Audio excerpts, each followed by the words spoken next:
Shalom. Kali ini kita akan melanjutkan bercermin dari kehidupan murid Tuhan Yesus, khususnya Thomas, murid Tuhan Yesus yang ke-8.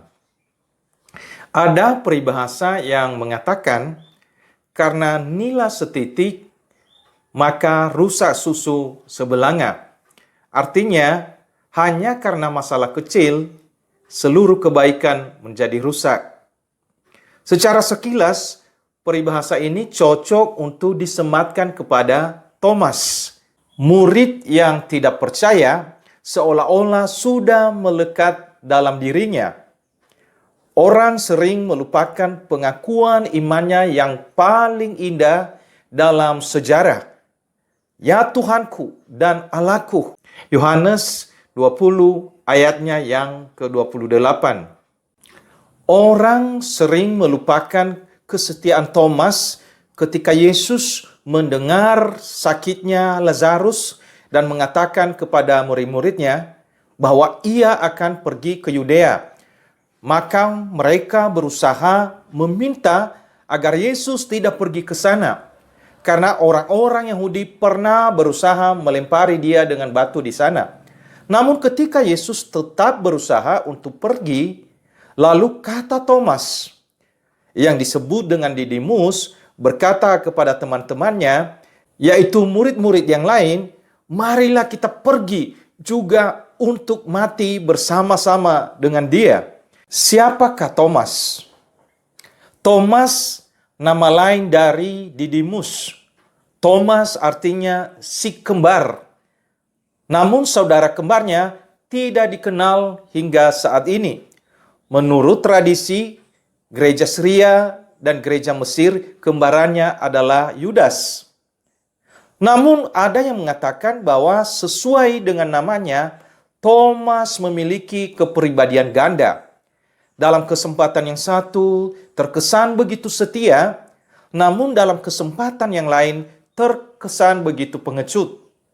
Namun mengenai hal itu, tidak ada bukti yang kuat yang mengarah bahwa namanya itu karena kepribadian gandanya. Thomas adalah seorang pribadi yang sangat rasionalis, cenderung mempertimbangkan sesuatu dengan pemikiran atau logika.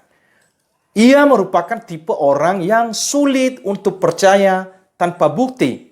Yohanes 20 ayatnya yang ke-25, maka kata murid-murid yang lain itu kepadanya, kami telah melihat Tuhan.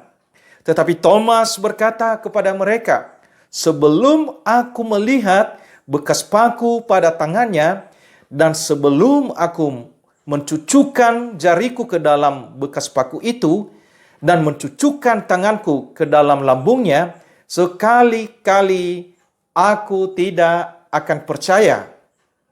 Harus diakui bahwa Thomas seorang murid yang memiliki pendirian teguh dan berani tampil beda.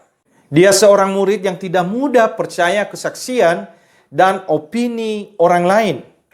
Dia tidak percaya tentang berita Yesus yang sudah bangkit karena dia belum melihat dengan mata kepalanya sendiri.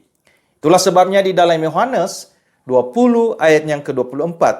Tetapi Thomas, seorang dari ke-12 murid itu, yang disebut Didimus, tidak ada bersama-sama mereka ketika Yesus datang ke situ.